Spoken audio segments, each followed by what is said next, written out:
you doing? Well, this is a story. It's a story that may shock you. It may surprise you.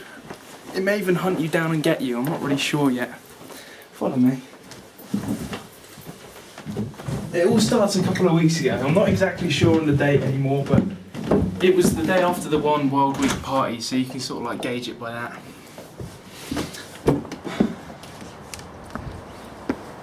So, it was the next morning. I'd woken up late already. I was late for one of Ronan's rehearsals for Left, Right and Centre. First thing I do is rush into the shower. I'm running in the shower and I'm scrubbing myself and washing myself and whatnot. And in my hungover state, this thing occurs to me. And it's the best joke ever. I just can't get enough. So I run ahead and I tell Nam about it. Nam's my girlfriend. And she laughs and it's really good. Anyway, flash forward. I'm walking down the road towards the bus stop, and this part is fairly uneventful, to be honest. I consider going to Tatchbrook Convenience in order to buy some Rubicon because I've run out the night before, but other than that, nothing very eventful, you know. Sort of a bit of a disappointment, this part of the story, but you stick with it, it'll get better. Anyway, so I sit down at the bus stop, and this fella down the road, he sort of leans out the window. And I'm thinking, oh, how you doing? It's just some young kid having a great time. And he starts shouting at people, how's your holiday, mate? I'm thinking, oh, yeah, great, What the fuck? But, he's having a good time and he's shouting, oh, how's your holiday? And absolutely cracking up afterwards. He's having a really good time, clearly. And there's loads of people around, so I'm just trying to ignore him, trying to hope that he doesn't ask me, because, my most recent holiday, I can't remember what it was probably Butlins or something. But he's getting quite agitated about this, and after a little while, no one else is walking past. So there was loads of people around, and I'm not worried. Now there's no people around at all, so I'm sort of alone. So he starts shouting at me, oh mate, how was your holiday? And he gets so awkward, I sort of have to answer, and I say to him, 5 stars. It was a 5-star holiday. Yeah, it was really good. My big mistake, I suppose. Anyway, so this kid starts to get really agitated about me sort of ignoring him now. He starts shouting all sorts of things out the window, all sorts of insults. I've got skin of steel, so it bounces off me. I'm made of rubber or anything. It bounces off me and sticks to other people. It's a nightmare for them, actually. But he's getting really agitated. I'm starting to worry about him a little bit because he's shouting all sorts of things out here. He's shouting, oh, you big gay fella, you big gay man sitting over there on the bus stop. He's making sure I know it's me. He's saying, oh, you gay, silly man, I bet you've had bum sex with people, I'm thinking, brilliant, okay, great. He's saying, oh, if there was a man here, you'd probably be bumming him or having sex with him, or at least talking to him, trying to chirps him up so you can say to him, would you like to go back to my house and have bum sex or whatever gays do, I bet you'd like to put a ring on the finger of a gay man and be down on one knee, probably with his willy in your mouth, just saying, oh, would you like to marry me? But with your mouth's full so you wouldn't even hear it. So he'd go, what was that, you gay idiot? And the point is, he gets all agitated. But after a minute, he just goes back inside, and I'm thinking, all right, fair play, yeah, he's gone. He's brilliant, he's just really annoying me, so I'm quite happy. And a few minutes later, guess what? The kid comes back out again. Great.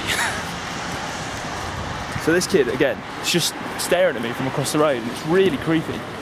And I'm thinking, are you on crack? You think you can mess with big Ollie H? Do me a favour. I don't say it, obviously, but, I would have done if he was smaller. So the kid starts to move a little bit closer, and I'm thinking, what am I going to do? So I'm going to lose all my belongings to this under 4, this, ovum, this bloody embryo. And then this kid walks towards me, and I see this huge hunk of metal in his hand. And I realise this kid isn't going to mug me. He's going to threaten my life. No, but seriously, he had a meat cleaver.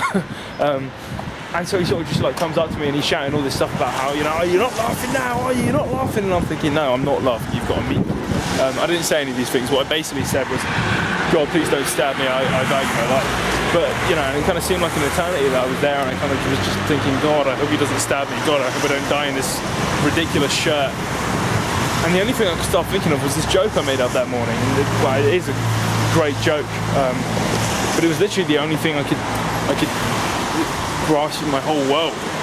And the joke is this, I didn't tell you earlier, I'll tell you now. You have to answer with why.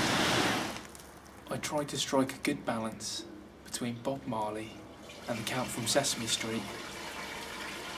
Why? So I can count how much I smoke, man.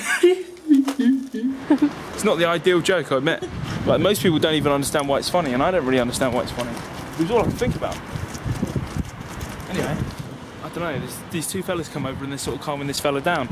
You know, the one with the knife. And yeah, and they sort of calm him down, and he just sort of puts the knife away. And then bizarrely he comes over to me and starts trying to shake my hand and trying to teach me some kind of life lesson. He's like, you shouldn't laugh at people who are less disadvantaged than you. And I was like, alright, it's not really much I can say at this point. You're clearly a nutter, please leave me alone. And then he goes back in his house through his window. 5 minutes later the police turn up. I think the fellas at Kelsey's called them.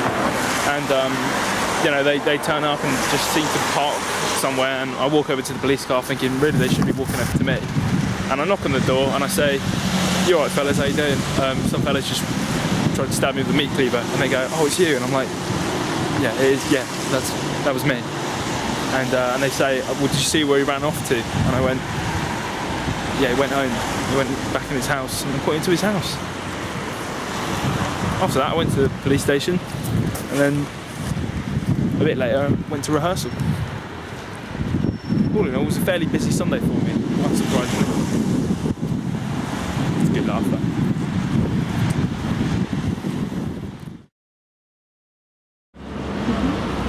Anyway, so that's sort of where it all kicked off over there. Obviously I'm not standing too close because it was the fourth window along that he climbed out of, so I don't want to be filming inside his house. It's a bit old. I find it hard to hold it against him at the end of the day, because he wasn't some mass murderer or hardened criminal. He was just some kid who was a bit confused. He was smoking too much ganja, so he went a bit nutty. To be honest, I almost sort of feel a bit bad for him, really. I don't think I would have felt bad for him if he'd stabbed me though, so I'm not too bothered. See you later.